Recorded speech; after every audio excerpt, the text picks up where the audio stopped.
वैसे तो बहुत सारे, हमारी जो अब तक की खबर है वो ये है कि यूएसए बेस एक है बिजनेसमैन जो हैदराबाद की टीम खरीदना चाह रहा है, वो बिड में है। तो आपको लगता है कि ऐसे दो चार और भी बिजनेसमैनों को आगे आना चाहिए और अपने शेयर को नुमाया करना चाहिए सर? हाँ देखिए, बिल्कुल स्पोर्ट्स एक हेल्दी एक्टिविटी है और मैं ये समझता हूँ ये भी एक इबादत ही है हाँ। कि बच्चों को आप जो है वो सही डायरेक्शन देते हैं, उनको हम्म, जो है वो एक लाइन पर लेकर आते हैं, बुरी चीज़ों से बचते हैं। हम्म, तो जो आपने कहा कि यूएसए बेस एक शख्स है जो बिजनेसमैन है वो हाँ खरीदना चाह रहा है, मैंने भी यही सुना था। बिल्कुल। और हम लोग भी जो है वो खुश हो गए थे कि चले हैदराबाद की टीम आ जाएगी। हम्म, और पीसीबी को भी मैं ये कहूँगा मोहसिन नकवी साहब को कि उनको भी ऐसा हम्म, मैकेनिज्म बनाना चाहिए कि भाई जब वो अगर बिड वालों पे अगर छोड़ेंगे तो वो तो डेफिनेटली अपने अपने शहरों को करेंगे। तो आप जो है वो हैदराबाद या 2-3 ऑप्शन देते हैं कि भाई इनमें से आपने टीमें लेनी है। वो आपने हम्म, 6 सिटीज़ दे दी हैं, पंजाब की ऑलरेडी हम्म, 3 टीमें कह लें आप, ठीक बिल्कुल है ना? हाँ। इस्लामाबाद भी जो है बिल्कुल पंजाब सही। में काउंट होता है। बिल्कुल ऐसे। और केपी के जो है तो आबादी के लिहाज से, रकबे के लिहाज से और मेट्रोपॉलिटन सिटीज़ के हवाले से हम्म, हैदराबाद की टीम का होना ज़रूरी है। उससे देखें कहीं न कहीं जो है आपके हैदराबाद के प्लेयर्स को जो है उससे बेनिफिट होगा, यहाँ पे रेवेन्यू जनरेट किया जाएगा, ठीक है ना? टीमें आएँगी,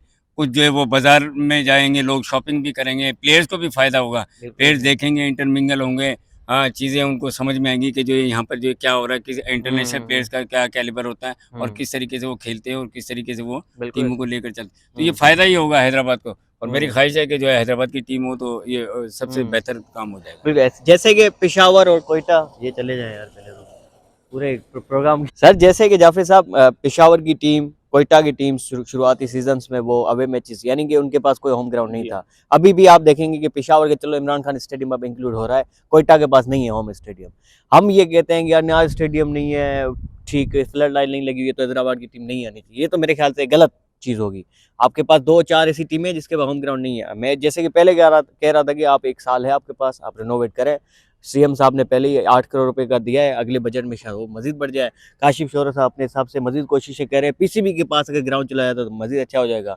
तो आप समझ लेंगे यार इस बार एटलीस्ट जो है पीसीबी को ये करना चाहिए, अगर ओनर्स चाहते हैं कि फैसलाबाद और सियालकोट हो तो एटलीस्ट पीसीबी को कहना है कि आप एक ले सकते हैं पंजाब की, आप फिर जो है किसी और सूबे के पास जाएँ, ताकि पीएसएल एक पूरे मुल्क की लीग लगे, पंजाब सुपर लीग ना लगे।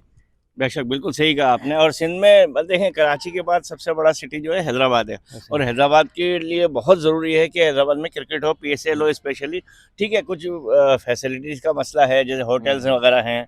जैसे अभी जिक्र किया नदीम भाई ने कि भाई एक इकोनॉमिकली हम लोगों को बहुत बूस्ट मिलेगा। हुँ, प्लेयर्स आएंगे, देखेंगे भाई, हमारा शहर देखेंगे, हुँ, ग्राउंड देखेंगे, जिसको एक प्रोजेक्शन मिलेगी। बिल्कुल सही बात। प्रोजेक्शन मिलेगी तो हमारे लड़के भी ऊपर आएंगे, थोड़ा सा मतलब फर्स्ट क्लास हुँ, कैनवस पे आएंगे। तो इसकी वजह से सबसे बड़ी बात तो यही है कि हमें हैदराबाद को मतलब ज़्यादा से ज़्यादा मौक़े मिलने चाहिए। हुँ, हुँ। फिर आपको पता चलेगा कि हाँ, बस वाक़ई ये फुल ऑफ टैलेंट है।